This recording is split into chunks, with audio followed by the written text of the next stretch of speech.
नमस्कार, आप देख रहे हैं CWB Hindi news. Health medical बीमा क्लेम राशि न देने पर जिला उपभोक्ता शिकायत निवारण आयोग ने हेल्थ मेडिकल बीमा कंपनी को फटकार लगाते हुए बड़ा फैसला सुनाया है, जिसमें उपभोक्ता को 9% ब्याज समेत राशि का भुगतान, 10,000 रूपए मुआवजा, 5,000 रूपए अधिवक्ता फीस देने के आदेश दिए हैं। साथ ही आयोग ने हेल्थ मेडिकल बीमा कंपनी को 5 लाख रूपए सामान्य अस्पताल के गरीब मरीज वेलफेयर फंड में जमा करवाने के भी आदेश जारी किए हैं। राशि गरीबों के इलाज में खर्च की जाएगी।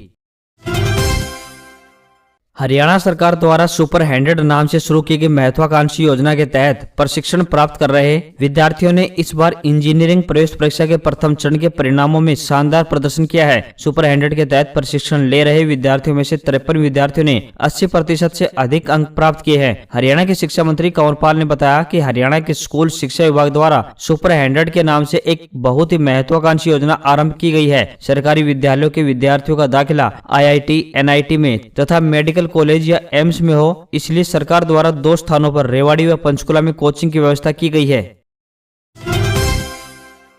हरियाणा सरकार महेंद्रगढ़ जिला के मंडोला नारनौल स्टेट हाईवे का निर्माण कार्य जल्द शुरू करेगी। इसके अलावा दादरी महेंद्रगढ़ रोड की चौड़ाई 7 मीटर से बढ़ाकर 10 मीटर की जाएगी और इसको 4 लेन किया जाएगा। उप मुख्यमंत्री दुष्यंत चौटाला ने हरियाणा विधानसभा सत्र के दौरान एक विधायक द्वारा पूछे सवाल के जवाब में ये बात बताई। प्रदेश सरकार ने स्पेशल पैकेज से पैचवर्क कार्य शुरू कर दिया है, जो अगले महीने के अंत तक हो जाएगा।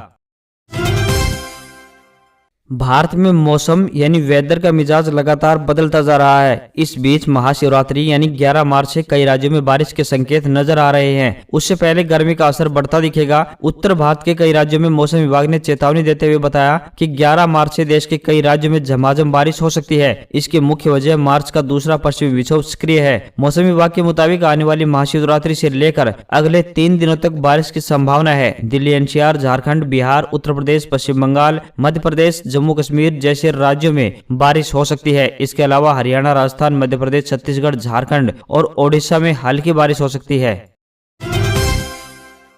हरियाणा एकमात्र हिल स्टेशन मोरनी में पैदा की जाने वाली अदरक का स्वाद पूरे देश में पसंद किया जाता है। भारत सरकार के कृषि एवं कृषक कल्याण मंत्रालय द्वारा 26 फरवरी को एक लिस्ट जारी की गई थी, जिसमें एक जिला एक पैदावार पर फोकस किया गया। इस लिस्ट में पंचकुला को अदरक की खेती के लिए चुना गया है। बता दें कि पंचकुला का पहाड़ी क्षेत्र मोरनी दवा बनाने में उपयोग की जाने वाली सौंठ तैयार करने का एक महत्वपूर्ण केंद्र बन चुका है। मोरनी में प्रतिवर्ष 2000 क्विंटल से ज्यादा अदरक का उत्पादन किया जा रहा है। यह अदरक सामान्य रूप से खाने में इस्तेमाल नहीं की जाती है, बल्कि इससे सौंठ बनाई जाती है। मोरनी अब इस वजह से भी अपनी खास पहचान बना रहा है। इसी वजह से केंद्र सरकार ने भी इसे अदरक के उत्पादन के लिए एकदम मुफीद पाया है।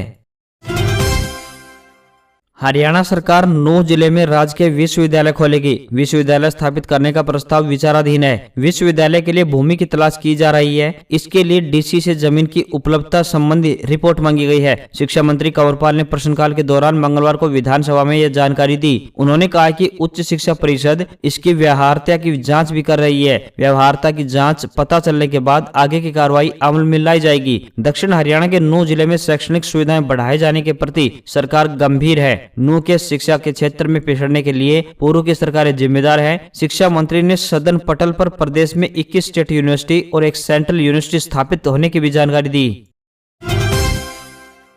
उत्तराखंड में पिछले 3 दिन से जारी सियासी उठापटक के बाद मुख्यमंत्री त्रिवेंद्र सिंह रावत ने इस्तीफा दे दिया है। उन्होंने राजभवन जाकर राज्यपाल बेबी रानी मौर्य को अपना इस्तीफा सौंपा। राज्यपाल ने उनका इस्तीफा स्वीकार करते हुए CM की नियुक्ति तक पद पर बने रहने को कहा है। बता दें कि अगले मुख्यमंत्री के तौर पर राज्य के उच्च शिक्षा मंत्री धन सिंह रावत के नाम की चर्चा है। उन्हें सरकारी हेलीकॉप्टर से देहरादून बुलाया गया है। बुधवार सुबह 10 बजे पार्टी विधायक दल की बैठक में नए नेता का चुनाव होगा। लगभग 4 साल CM रहे रावत की गद्दी जाने की बड़ी वजह राज्य के 4 जिलों चमोली, रुद्रप्रयाग, अल्मोड़ा और बागेश्वर को मिलाकर नया गैरसैंण मंडल बनाया जाना माना जा रहा है। रावत पर करप्शन का कोई आरोप नहीं था, लेकिन एक सर्वे में उन्हें सबसे अलोकप्रिय CM भी बताया गया था। यह बात भी उनके खिलाफ चली गई। केंद्र सरकार की फ्लैगशिप योजना प्रधानमंत्री उज्ज्वला योजना विफल हो सकती है। इसका कारण यह है कि सरकार ने बजट में अगले साल के लिए LPG गैस पर दी जाने वाली सब्सिडी को आधी कर दिया है। वहीं बीते 7 सालों में LPG सिलेंडर की कीमतें भी दोगुनी हो गई हैं। इससे देश में एक बार फिर धुएं वाला दौर शुरू हो सकता है और इसकी आशंका प्रबल होती जा रही है।